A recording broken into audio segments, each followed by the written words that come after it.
Act and now awaiting the assent of President Muhammadu Buhari.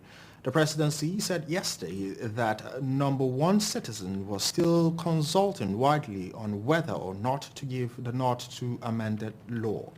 Aso Rock Villa said there was nothing to worry about concerning the president's assents. Some civil scientists joined in making a case for Buhari to waste no further time in citing the bill into law, while a former Secretary General of the Area Consultative Forum, Anthony Sani, said the president should ignore the opposition of state governors to the bill and do the needful immediately. The president has up till December 19th to append or decline his signature to the bill. His senior special assistant on media and publicity, Garba Shehu, exclusively responding to an inquiry from noted the president has not declined assent to the electoral law.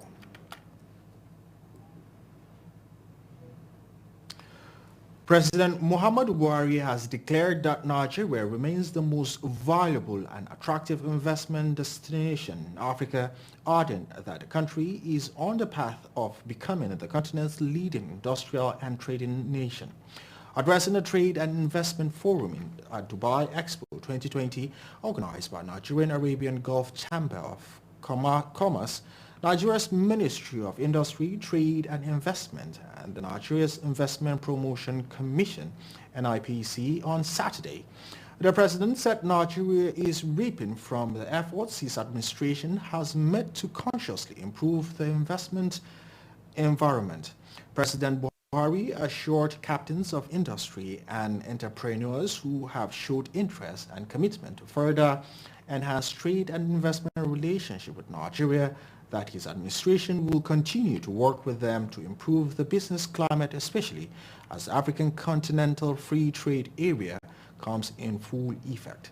The Nigerian leader also used the occasion to express profound gratitude to his host, Sheikh Khalifa bin Zayed bin Sultan Al Nahyan, the President of the United Arab Emirates, and the Emir of Abu Dhabi for their unwavering commitment to strengthen trade and investment relationships between both countries through various initiatives, partnership, and support. Now, the Ninth House of Representatives has said that it will pursue a robust and mutually beneficial legislative relationship with the Parliament of the Republic of South Korea with a view strengthening existing relationship between both countries. The chairman of the Nigerian South Korea Parliamentary Friendship Group, Joseph Asuku, gave the assurance while addressing a delegation of the government of South Korea led by Ambassador Kim Yong-chai, who paid a working visit to the group in Abuja. Asuku, who commended the ambassador for taking the initiative of establishing contact with the friendship group, said the visit will mark the beginning of a better working relationship between the group and South Korea's legislative. The Korean ambassador prayed for more trade economic ties with Nigeria.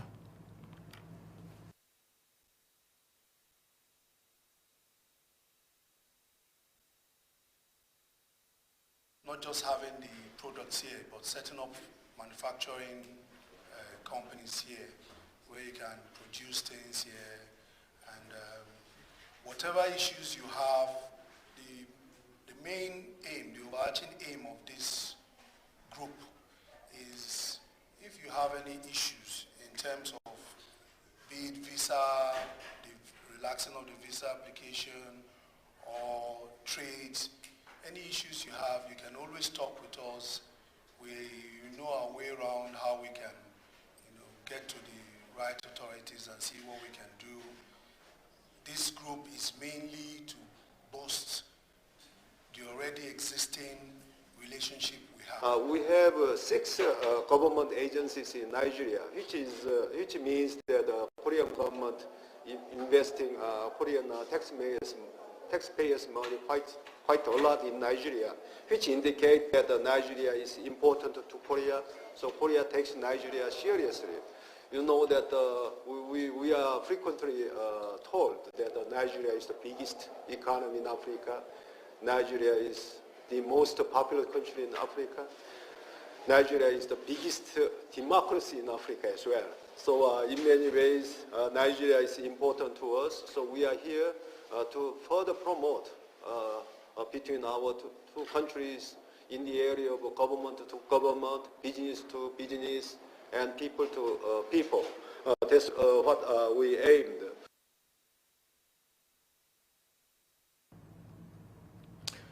After 35 days in captivity, the Kaduna State chapter of the Christian Association of Nigeria has confirmed the release of the remaining 61 kidnapped worshippers of Emmanuel Baptist Church in the Chikun local government area of the state. The vice chairman of the association in the 19 northern states and Abuja, Reverend John Hayab, who made this known on Saturday, said 9 other victims were also released alongside the 61 worshippers on Friday evening. This is coming barely 24 hours after bandits stormed Ongwang Gimbia in the same Chikun local government area of the state, killing 2 persons while over 50 members of the community were abducted by the hoodlums in the early hours of Friday. Ongwang Gimbia is located around Sabo area of the state, had witnessed mass exodus of residents from the area following the activities of bandits in the area. The bandits have demanded 99 million naira as ransom for the release of the remaining 61 victims. Hayab, who is also the chairman of the Association of the State, said ransom was paid but did not give details of the amount given to the terrorists before they released the worshippers and 9 other victims. Still on insecurity, 4 different explosives have rocked communities in Maiduguri early this morning, destroying a building and injuring a small boy in the process. Now, according to eyewitnesses, the explosives started very early, with the first 2 exploding at Gomari Airport and the third one landing in a building at 1,000 housing estate near Hajj Transit Camp, where the repentant Boko Haram insurgents are being housed. Another source and Air Force personnel also confirmed that insurgents have been attempting to infiltrate Maiduguri city since yesterday, but they could not have access due to the tight right security and the resolve to launch rocket explosives targeting the pilgrims camp. We'll take a short break. When we come back, there'll be more news.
Hi, my name is Ikia Marton. Being an anchor has been a tremendous experience, from editing the news to reading the news. As an anchor, you have to be objective and impartial. Sometimes you have to put on a very indifferent look, a stoic character, such that you do not display your emotions. But then the stories that we tell, from politics to the economy to insecurity to education, also affect us. And as journalists, we're also affected by stories. From the teleprompter to the lights to the camera to the action to the reading of the news, it's all a synchronization of various activities at the same time. Sometimes you have to listen to feedback, sometimes you have to stop, sometimes you have to continue. Sometimes, there are technical hitches that we can never overlook, but then you have to come up with a strategy, you have to come up with your professionalism to ensure that the audience do not even know what is happening behind the scenes, and then you just have to carry on.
Good to know you're still with us on News Live. So far from the headlines, the top stories for today, you've heard 61 kidnapped bandits church worshippers regain freedom after 35 days.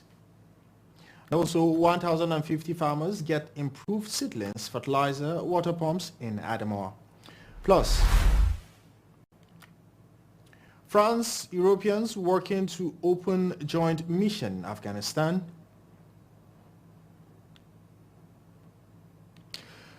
The Central Bank of Nigeria, CBN, has flagged off the distribution of improved wheat seedlings, fertilizers, pesticides, and water pumps to 1,050 dry season farmers in Adamawa State. The program is aimed at boosting the local production of wheat in Nigeria. Correspondent Pasi Dabang completes the report. As farmers get ready for the dry season farming, the Central Bank of Nigeria, in collaboration with Wheat Farmers, Processors and Marketers Association of Nigeria, is distributing improved seedlings to farmers in Yola, the Adamawa State capital. This is following the official flag-off of the distribution of the seedlings by President Muhammadu Buhari in Jos recently. The project, which is under the Anchor Borrowers Program of the CBN, is targeting to cultivate 1,050 hectares of land in Adamawa State. after the official flag-off. The Northeast Vice President of the association says he believes that the program will enrich farmers and improve local wheat production in the country. Adamawa chapter, we have 1,050 hectares. That is each hectare one farmer. So we are expecting at least about, I think, about 160 or 70 or thereabout tons at the end of the farming. So, and according to our arrangement, each farmer in each hectare, we are expecting to get 3 tons. 1 ton is going to the farmer. 2 tons is coming to the association. We will sell and pay our loan back. A representative of the CBN says the program is aimed at achieving the federal government's target of becoming one of the major producers of wheat in the world. This wheat program particularly, we introduced it in order to conserve our dilapidating external reserve. We import almost 90% to 90 to 95% of the flour used in Nigeria. Hopefully, this program will be a continuous program from dry season to wet season. It will be overlapping over the years.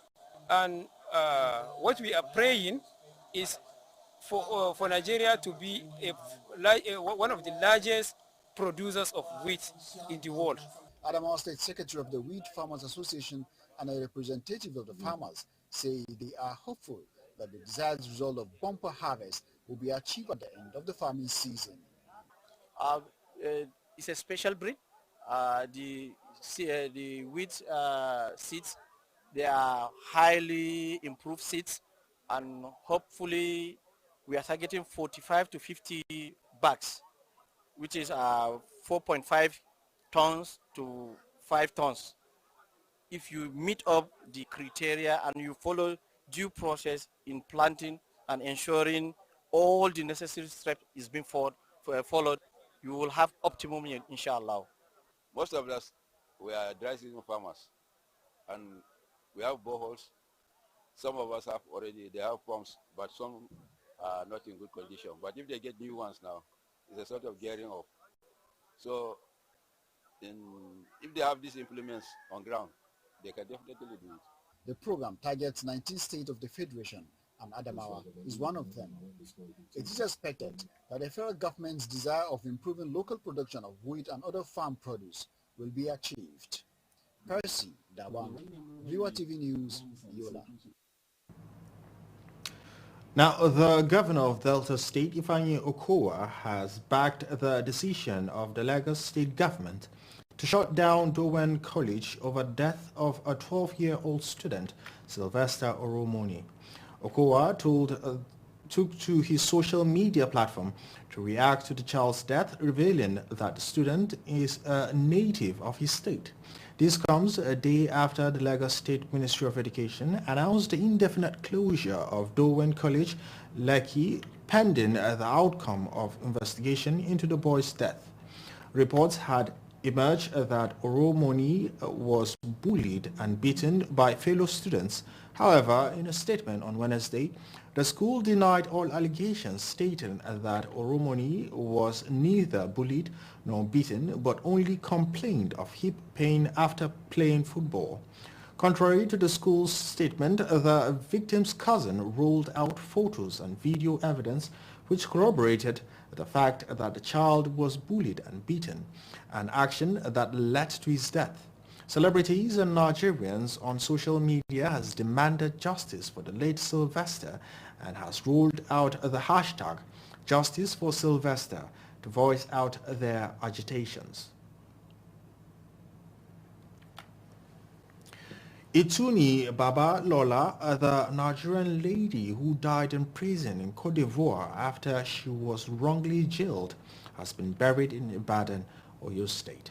The remains of Baba Lola were entered on Saturday at the Shango Cemetery at 11:25 a.m. She was buried in the presence of officials of the Nigerians in Diaspora Commission sent by Chairperson Abike Dabiri Erewa. The deceased body had arrived at the Murtala Muhammad International Airport, Lagos on Friday at 11 p.m. via Air Cote d'Ivoire and was conveyed to Oyo State. Babalola reportedly died on November 14, 2021, and Nigerians had taken to social media to express deeper anger over her death. Dabiri Erewa had confirmed that the lady was charged and incarcerated for a crime she didn't commit. Meanwhile, defense Dabiri Erewa blamed Babalola, saying the reported her plight led to the Nigerian Commission in Ivory Coast after she had spent 2 years in jail. Now on Consensus 2022, the National Population Commission (NPC) has sought to support of the government and residents of Oyo State as it commences the 2022 Consensus second pretest in 4 local government areas across Oyo State. Dr. Iyatayo Oyetunji, the Federal Commissioner, National Population Commission (NPC) in Oyo State, made the call on Friday in Ibadan at the flag-off ceremony of the Census 2022 second pretest. He explains that the pretest field work will commence nationwide in 4 selected enumeration areas across 4 local government areas in each of the 36 states and the FCT from December 3rd to 10th. The NPC boss also solicited the assistance of the concerned local government areas in the previous of accommodation for the functionaries in their domains. Dr. Wasiu Ola Tumbosun, the State Commissioner for Information, said that the exercise was very essential to the development of country. According to Ola Tumbosun, represented by Deji Babalola, community engagement is key to successful exercise.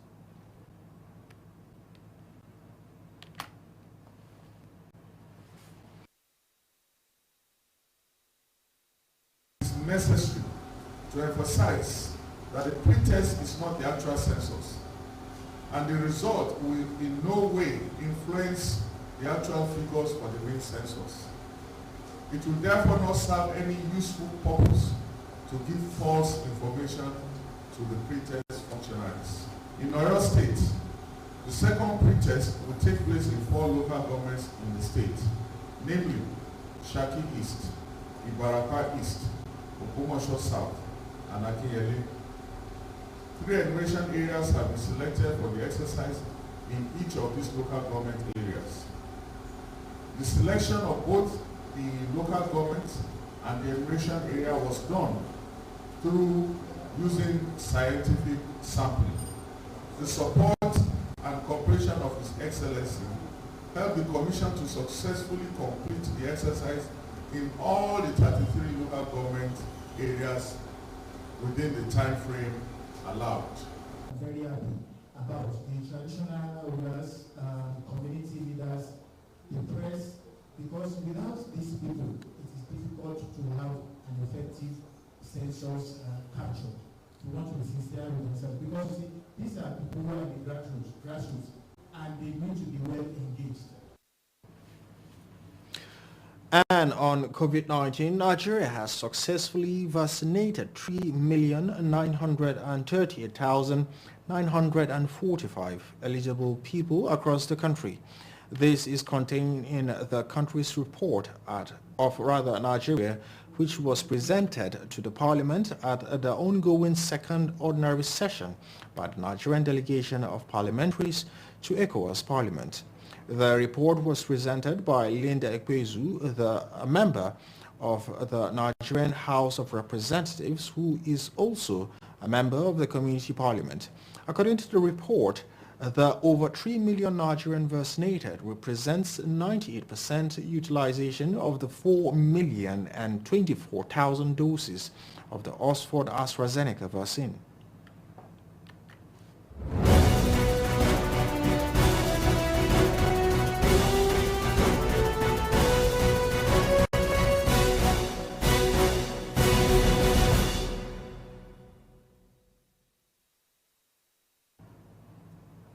And for the top news around the world, several European countries are working on opening up a joint diplomatic mission in Afghanistan that will enable their ambassadors to return to the country.